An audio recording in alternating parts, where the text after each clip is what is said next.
नमस्कार दोस्तों, मैं अनूप कुमार पांडे एग्जाम बीट की इस ऑनलाइन प्लेटफॉर्म पर आपका स्वागत करता हूं। दोस्तों, मैंने पिछले दिनों कई सारी वीडियोस देखी और उन वीडियोस से ये निष्कर्ष निकल पाया कि जो भी क्लासेस चल रही हैं ऑनलाइन, उन सब में कहीं ना कुछ कमियां विद्यमान हैं। होंगी कुछ जिनमें सब कुछ अवेलेबल होगा, लेकिन हो सकता है मेरी पहुंच वहां तक ना हो। लेकिन फिलहाल मैंने 2-3 क्लासों का सर्वे किया है और उसमें यही पाया है कि आपको कहीं ना कहीं कुछ और अच्छा देने की जरूरत है। इसी उम्मीद के साथ हम आपके सामने जीएस की वो सभी कक्षाओं को संचालित करने का प्रयास करेंगे जो आपके विभिन्न प्रतियोगी परीक्षाओं के लिए इंपॉर्टेंट होता है। ठीक है, और वो क्लासेस आपकी अभी से ही शुरू होंगी। आपको पहले से ही पता होगा, आप चेक कर सकते हैं कि अभी हम यूट्यूब पर नए अपना चैनल बनाए हुए हैं, अभी शुरू ही कर रहे हैं। तो और दो ही 3 क्लासें अपलोड हुई हैं। हालांकि ये क्लासें आपकी रेगुलर होंगी। तो आज की क्लास में हम सबसे पहले इकोनॉमी शुरू करेंगे और देखेंगे कि इकोनॉमी क्या होती है, अर्थव्यवस्था क्या होती है, अर्थशास्त्र क्या होता है। इन सब के बारे में हम जानकारी लेंगे और इसमें जितने भी आपके टॉपिक हैं वो सारे टॉपिक कवर किए जाएंगे। फिर कुछ दिनों तक लगेंगे, क्लासेस थोड़ी लंबी भी होंगी क्योंकि आपका सिलेबस कंप्लीट करना बहुत जरूरी है। अगर आप बिना पाठ्यक्रम कंप्लीट किए अगर किसी भी परीक्षा में बैठते हैं तो जरूरी नहीं है कि सफलता आपके हाथ लग जाए। चांसेस ज्यादा हैं कि आप असफल होंगे, निराश होंगे, उदास होंगे, हताश होंगे, फिर कुछ करेंगे। तो इन्हीं सब बातों को ध्यान में रखते हुए हम आपके सामने एक ऐसी क्लास लेकर आए हैं जहां पे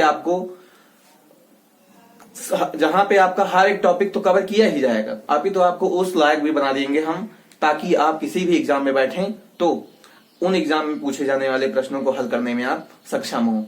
तो सबसे पहली क्लास आज की आपकी इकोनॉमी होगी। इकोनॉमी में हम कुछ बातों को पढ़ेंगे और सबसे पहले मैं आपको बता रहा हूं कि मैं इस क्लास में जो भी पढ़ाऊंगा उसके सोर्स क्या क्या होंगे और उन सोर्सों के हिसाब से आप खुद ही डिसाइड कर लीजिएगा कि क्या पढ़ना है क्या नहीं पढ़ना है। लाइक, सब्सक्राइब, ये सब बातें अलग की होती हैं। जब आपको पसंद आए हमारी वीडियो तभी सब कीजिएगा, ताकि ये आपकी क्लास की कंटिन्यूटी के लिए होगा। अगर आप आ रहे हैं हमारे चैनल पे, देख रहे हैं, आपको पसंद आ रहा है, तभी सब्सक्राइब भी कीजिएगा, लाइक भी कीजिएगा, शेयर भी कीजिएगा। अन्यथा कोई मतलब नहीं निकलेगा, क्योंकि जैसा मैं करता हूं वैसा आपको भी सोचना चाहिए और मैं सेम थिंग आपके साथ भी अप्लाई करके देख रहा हूं। ठीक है, तो शुरू करते हैं हम। सबसे पहले हम यहाँ पे सोर्स क्या यूज करेंगे, साधन क्या होंगे हमारे। तो हमारे साधन जो होंगे, एक रमेश सिंह जी की बुक आती है इकोनॉमी की, जो ज्यादातर सीएसई एग्जाम वाले यानी कि सिविल सर्विस जो एग्जाम होता है उसके लिए प्रेफर की जाती है और लोग उसी को ज्यादा फॉलो करते हैं। ठीक है ना, तो वो भी बहुत ही वैल्यूएबल बुक है। दूसरी बात हम ये करेंगे कि जो गवर्नमेंट की वेबसाइट है कुछ, उनका हम यूज करते हैं। ठीक है ना। तीसरी बात हम ये करेंगे कि जो बजट है, ठीक है ना, और आपका इकोनॉमिक जो सर्वे है वो हम यूज करते हैं यहाँ पे। ठीक है ना, और हमारे कुछ पीआईबी की इंफॉर्मेशन मिलती हैं, वहां से हम लेते हैं। ठीक है, ये 4 चीजें हो गई। और इन सब के बावजूद मैंने एक अपनी खुद की नोट्स बनाई हुई है। यहां पे एक और ऐड कर लीजिए, आपकी लूसेंट, जो कि बहुत ज्यादा फेमस है। इतनी सारी बुकों को हम यूज करते हैं। उसके बाद एक नोट्स बनाए हैं जहां पे आपके लिए उन सब वैल्यूएबल इंफॉर्मेशन को नोट किया है हमने, ताकि आपको आसानी से हम दे सकें और हमें बार बार यहां वहां भटकने की जरूरत ना पड़े और आप एक ही चैनल पे वो सारी चीजों को पा सकें जो आपके किसी भी एग्जाम के लिए बहुत ही ज्यादा आवश्यक होता है। तो ठीक है, अब हम शुरू करेंगे। ये आपने देख लिया कि हम सोर्स कौन कौन सा यूज कर रहे हैं।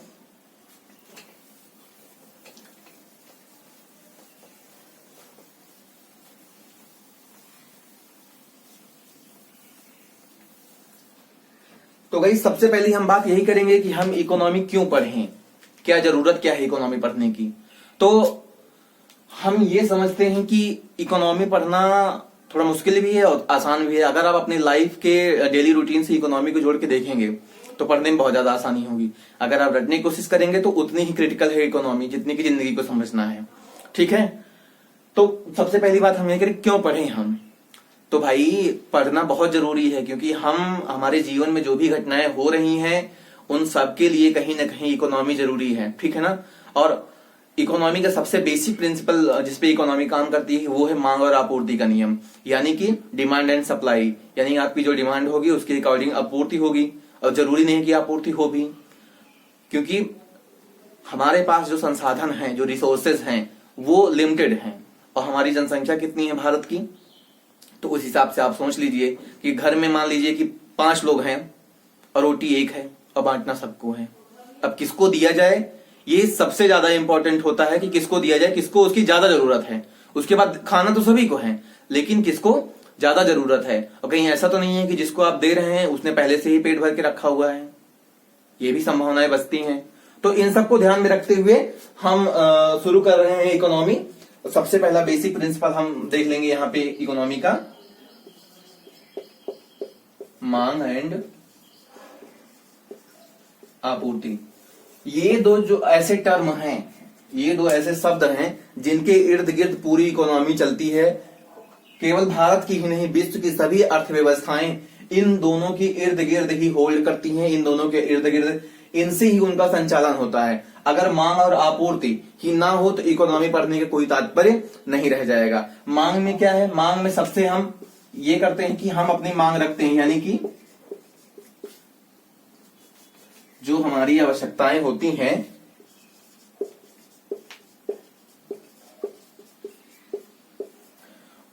उनकी हम मांग करते हैं।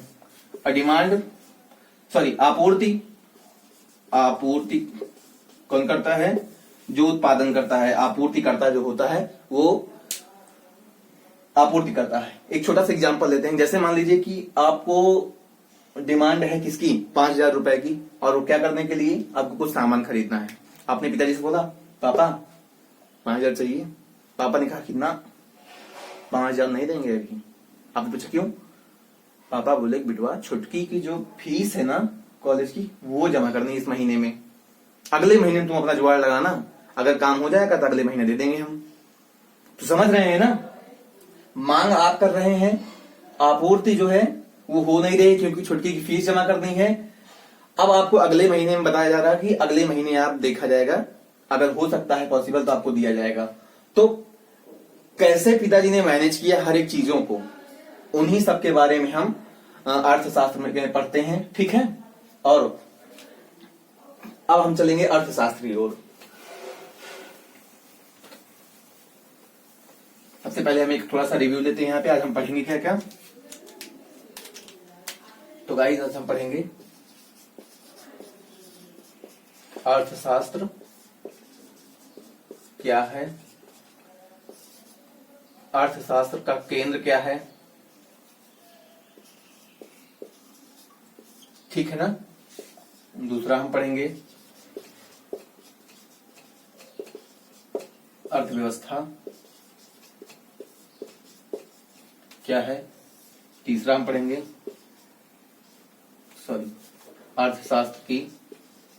अर्थव्यवस्था की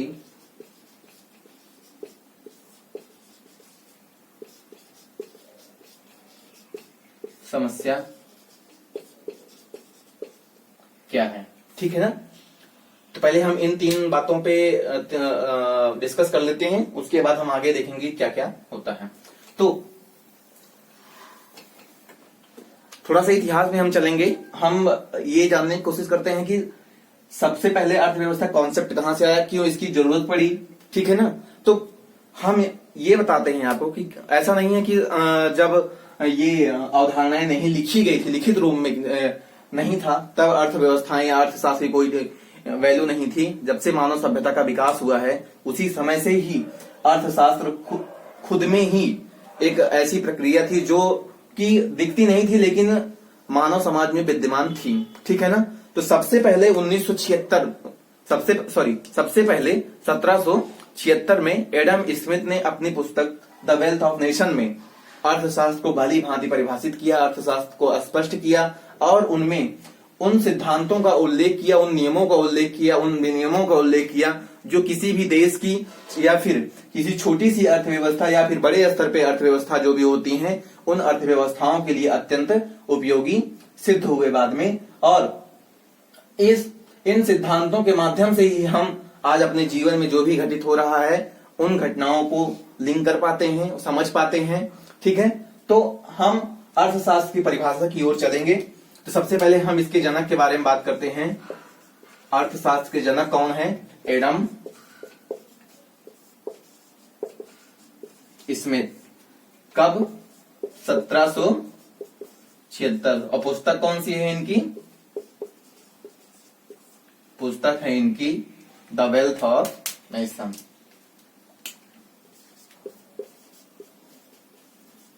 वेल्थ ऑफ नेशन, ये इनकी पुस्तक है। और इसी पुस्तक में 1776 में इन्होंने ये बताया कि अर्थशास्त्र के वो कौन से नियम हैं, कौन से सिद्धांत हैं जिनपे अर्थशास्त्र काम करता है, अर्थव्यवस्था जिनके माध्यम से संचालित होती है। ठीक है ना। अब हम अर्थशास्त्र क्या है उसके बारे में थोड़ा सा जानेंगे। इसी के नीचे प्रारंभ करते हैं। आप अगर इसको नोट कर लें तो हम इसे इरेज कर दे रहे हैं। नोट करते चलिएगा। ये सारी इंफॉर्मेशन जो है वो वैल्यूएबल है, एक जगह कहीं नहीं मिल पाएंगी, आपको अलग अलग किताबों से ही पढ़ना पड़ेगा। तो इससे अच्छा यहीं से नोट कर लीजिए, बहुत जरूरी है। ठीक है, तो अर्थशास्त्र की अब हम चलेंगे परिभाषा क्या है। ठीक है, तो परिभाषा में हम ये देखते हैं कि मानव की सभी आर्थिक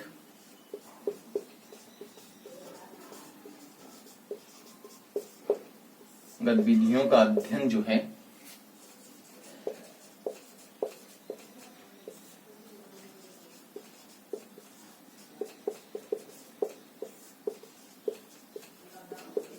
अर्थशास्त्र कहलाता है। ठीक है ना। मानव की आर्थिक गतिविधियों का, सभी आर्थिक गतिविधियों का अध्ययन क्या कहलाता है? अर्थशास्त्र कहलाता है। इनमें उन नियमों एवं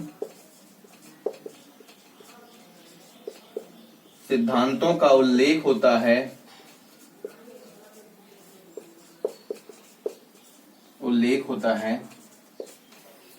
जिनका प्रयोग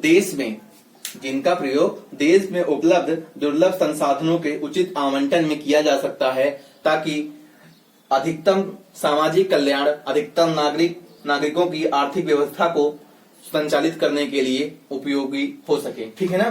तो मानव की सभी आर्थिक गतिविधियों का अध्ययन ही अर्थशास्त्र कहलाता है। इनमें उन सभी नियमों का, उन सभी सिद्धांतों का उल्लेख किया जाता है या किया है जिनका प्रयोग करके देश में उपलब्ध दुर्लभ संसाधनों का उचित आवंटन किया जा सके। ठीक है, और जिसका उद्देश्य क्या है? दुर्लभ संसाधनों का उचित आवंटन। ठीक है ना। इनका प्रयोग करके हम क्या करते हैं? दुर्लभ संसाधनों का उचित आवंटन करते हैं। और इसका उद्देश्य क्या है? इसका उद्देश्य हम यहां लिखते हैं थोड़ा सा। इसका उद्देश्य क्या है?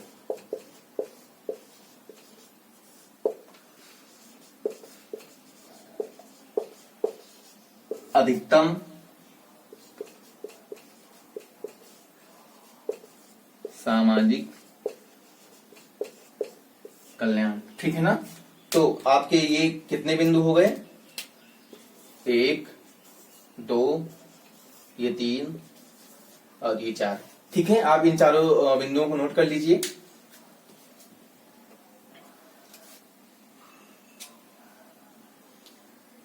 तो गाइस हम ये देखते हैं कि जो हमारे पास संसाधन हैं, जो हमारे पास रिसोर्सेज हैं, वो क्या हैं? सीमित हैं। अभी हमने क्या बताया आपको? एक एग्जांपल दिया था कि आपने पिताजी से कहा था कि 5000 रुपए चाहिए, तो पापा ने क्या कहा था कि अभी छुटकी की फीस जमा करनी है, अगले महीने बात करना, इससे पहले बोलना नहीं हमसे। तो क्या थे? पापा के पास जो रिसोर्स हैं वो सीमित हैं। ठीक है, और उन रिसोर्सों का, उन सीमित रिसोर्सों का ऐसे आवंटन किया जाए ताकि हम अपनी, यानी कि मानव सभ्यता की जो असीमित आवश्यकताएं हैं उनको भली भांति पूरा कर सकें। ठीक है ना। तो ये है आपके अर्थशास्त्र का मुख्य उद्देश्य। उसकी परिभाषा हो गई, उसमें नियमों सिद्धांतों का उल्लेख हो गया। ठीक है, अब हम एक बात और करते हैं, और वो बात ये है कि गाइस जो अर्थशास्त्र है, अर्थशास्त्र के जो नियम हैं, ये छोटे स्तर पर यानी कि व्यष्टि स्तर पर मानव को अधिक लाभ पहुंचाने का प्रयास करते हैं, और समष्टि स्तर पर किसी देश की अर्थव्यवस्था को, किसी देश की जीडीपी को चलाने का काम करते हैं, किसी देश की जीडीपी को बढ़ाने का काम करते हैं। ठीक है ना, तो ये सारी बातें हम कर चुके हैं। अब हम थोड़ा सा एक और बात करेंगे कि अर्थशास्त्र जो होता है, अर्थशास्त्र में जो सिद्धांत होते हैं वो क्या कर सकता है, वो जो दुर्लभ संसाधन होते हैं उनका विवेकशील प्रबंधन करता है, ताकि हम उनका उचित उपयोग करके अपनी आवश्यकताओं का भली भांति प्रयोग कर सकें। क्योंकि हम पहले बता चुके हैं कि मानव की जो आवश्यकताएं हैं वो असीमित हैं, असीमित है, कोई उसकी लिमिट है ही नहीं है। लेकिन जो संसाधन है हमारे पास, संसाधन जो है हमारे पास, सारे संसाधन जो हैं वो सीमित हैं। ठीक है, तो ये हो गई अर्थशास्त्र क्या है, परिभाषा हो गई। अब हम अर्थशास्त्र के केंद्र की ओर चलेंगे। ठीक है,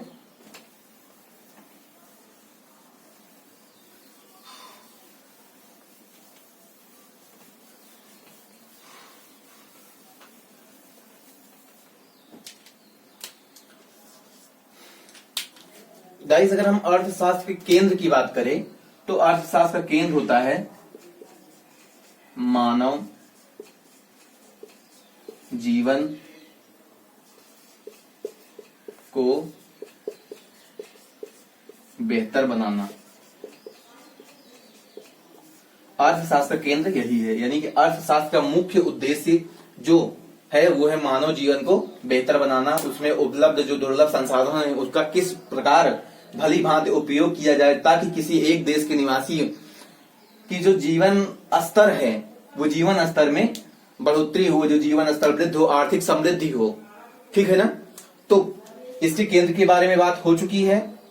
अब हम अर्थव्यवस्था की ओर चलेंगे कि अर्थव्यवस्था क्या है।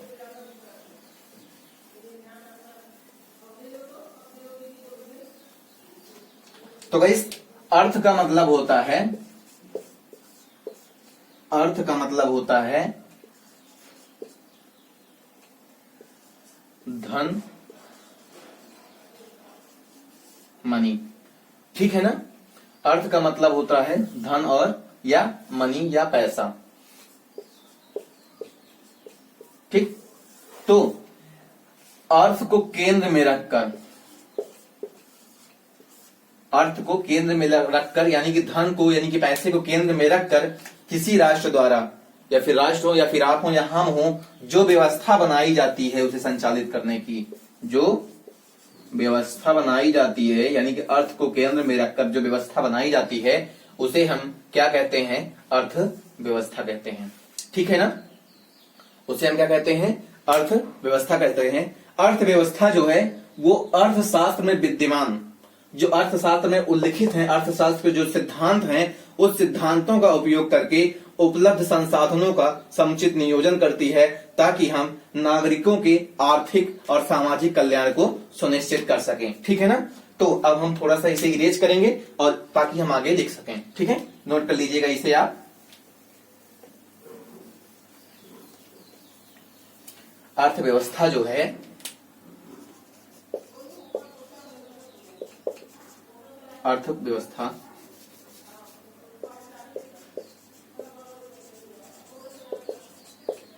अर्थव्यवस्था अर्थशास्त्र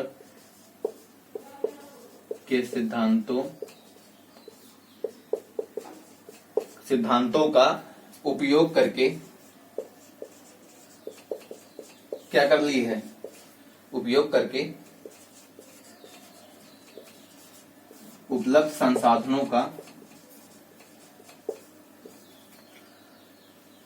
नियोजन करके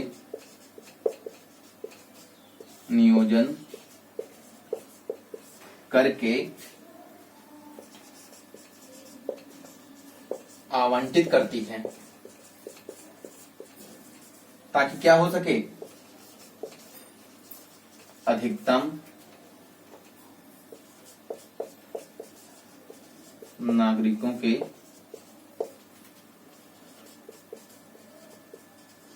आर्थिक एवं सामाजिक कल्याण। ठीक है ना गाइस। तो हम क्या कह रहे हैं कि अर्थव्यवस्था क्या है, यानी कि अर्थ यानी कि पैसे को केंद्र में रखकर बनाई गई व्यवस्था क्या है, अर्थव्यवस्था है। ठीक है ना। और इसका उद्देश्य क्या है कि अर्थशास्त्र में जो भी सिद्धांत लिखे गए हैं उन सिद्धांतों का उपयोग करके उपलब्ध संसाधनों का समुचित नियोजन कर नागरिकों की अधिकतम नागरिकों के आर्थिक एवं सामाजिक कल्याण को सुनिश्चित करना। ठीक है ना। तो ये हो गई आपकी अर्थव्यवस्था। ठीक है, चलिए इरेज कर दें।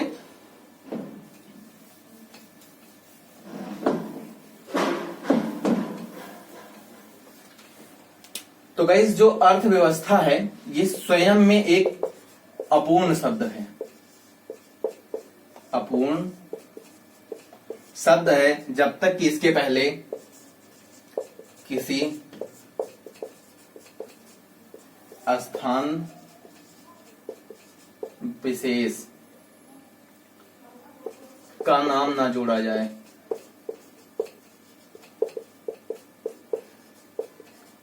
कैसे है? जैसे हम कह रहे हैं कि अर्थव्यवस्था की जीडीपी क्या है, किसकी अर्थव्यवस्था की जीडीपी क्या है। ठीक है ना। हम क्या कह रहे हैं कि अर्थव्यवस्था की जीडीपी क्या है। आपको कुछ क्लियर नहीं दिख रहा है कि किसके बारे में पूछा जा रहा है कि किसकी अर्थव्यवस्था की जीडीपी क्या है, वही हम कह दें कि भारतीय अर्थव्यवस्था की जीडीपी क्या है। आप आसानी से हमें बता देंगे कि भारतीय अर्थव्यवस्था की जीडीपी क्या है, अमेरिकी अर्थव्यवस्था की जीडीपी क्या है, इस कंपनी की जीडीपी क्या है, आपकी जो इनकम है वो क्या है।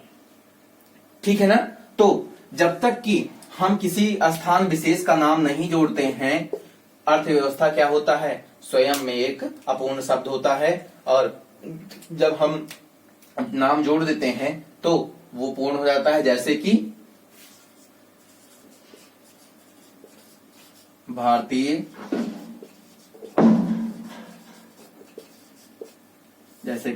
भारतीय अर्थव्यवस्था। ठीक है ना। ठीक है, इरेज कर देगा इस।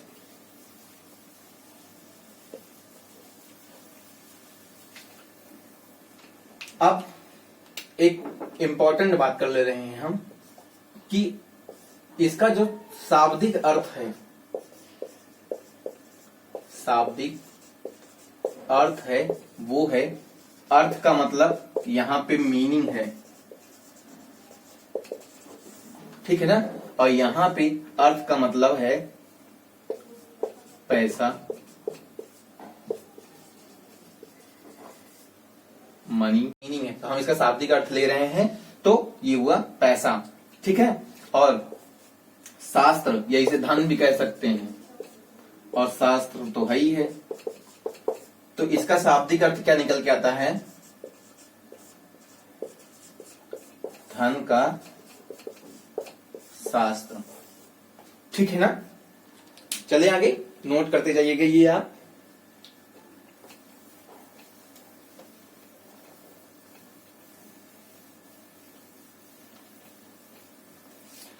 अब गाइस हम इन जो अर्थशास्त्र है और अर्थव्यवस्था है, इन दोनों में एक थोड़ा सा बेसिक सा अंतर देखेंगे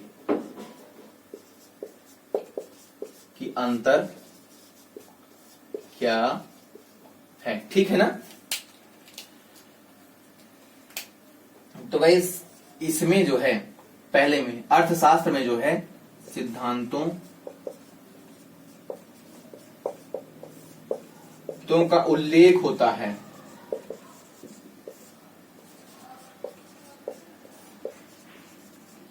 और अर्थव्यवस्था में क्या है,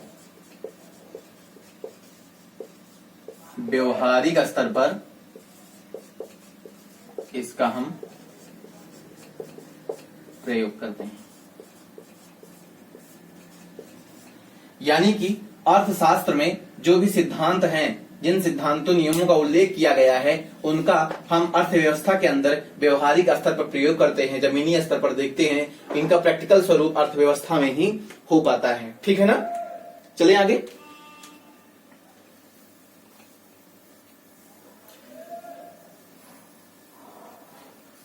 तो गाइस जो विश्व के विभिन्न कंट्रीज हैं उनके बारे में अध्ययन करने से ये समझ में आया है कि अर्थशास्त्र के जो सिद्धांत हैं, अर्थशास्त्र के जो सिद्धांत हैं वो प्रत्येक अर्थव्यवस्था में तो समान होते हैं, परंतु उनकी अर्थव्यवस्था की जो प्रकृति है, उनकी अर्थव्यवस्था की जो प्रकृति है वहां के रिसोर्सेज पे डिपेंड करती है, वहां की जो विविधताएं हैं उन पे निर्भर करती है, ना कि अर्थशास्त्र के नियमों पर। तो हम कह सकते हैं कि अर्थशास्त्र के नियम तो सेम हैं, हर एक देश के लिए अर्थशास्त्र के नियम,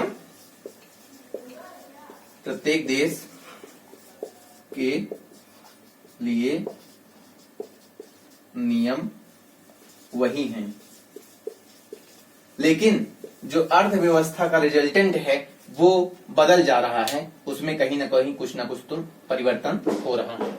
ठीक है ना, ये तो एक निष्कर्ष निकाले हुए हैं हम अर्थशास्त्र और अर्थव्यवस्था के मध्य। ठीक है, चलते हैं आगे।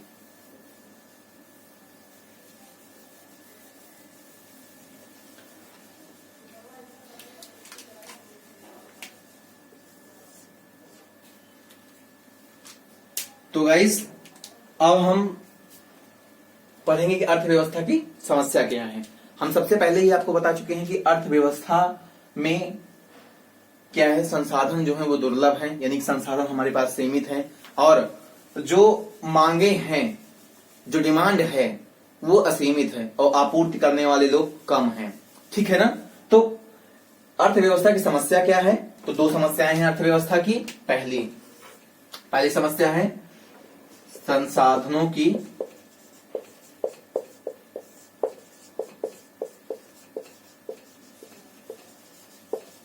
उपलब्धता और दूसरी समस्या क्या है? उपलब्ध संसाधनों का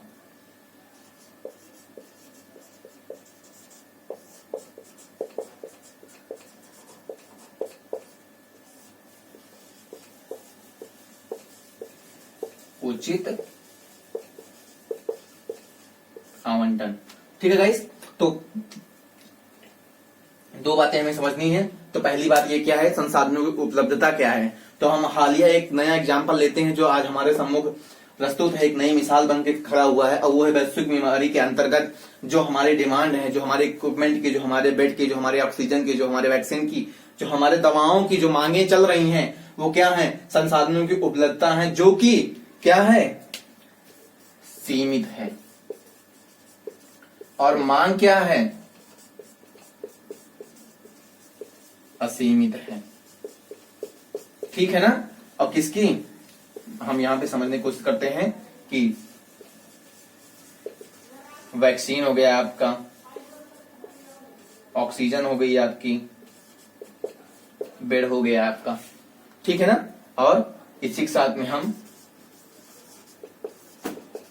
मेडिसिन भी ले रहे हैं। ठीक है ना, यानी कि मेडिसिन की कमी है, वैक्सीन की कमी है, ऑक्सीजन की कमी है, बेड की कमी है, वेंटिलेटर की कमी है और उन सारे संसाधनों की कमी है जो कि इस वैश्विक महामारी से निपटने के लिए हमें आवश्यक है।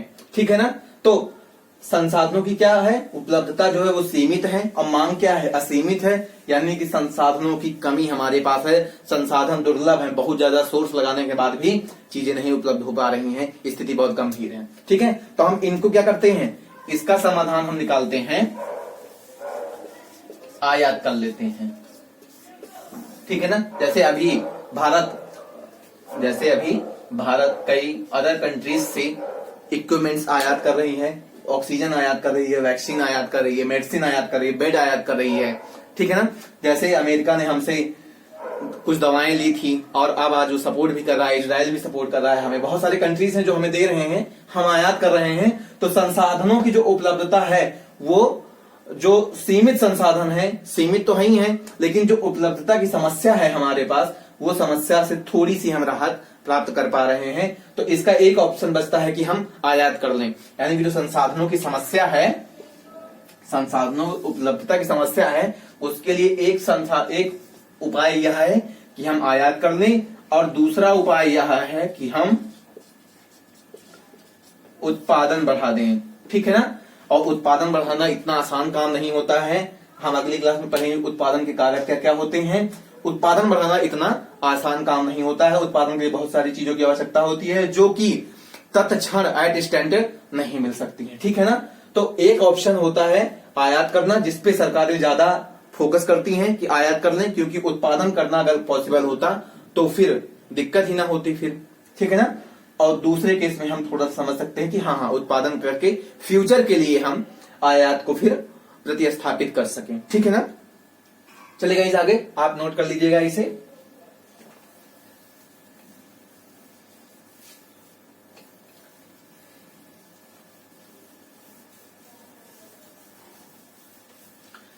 एक समस्या तो डिस्कस कर ली हमने कि संसाधनों की उपलब्धता की समस्या, और दूसरी हमने क्या कही थी, उपलब्ध संसाधनों का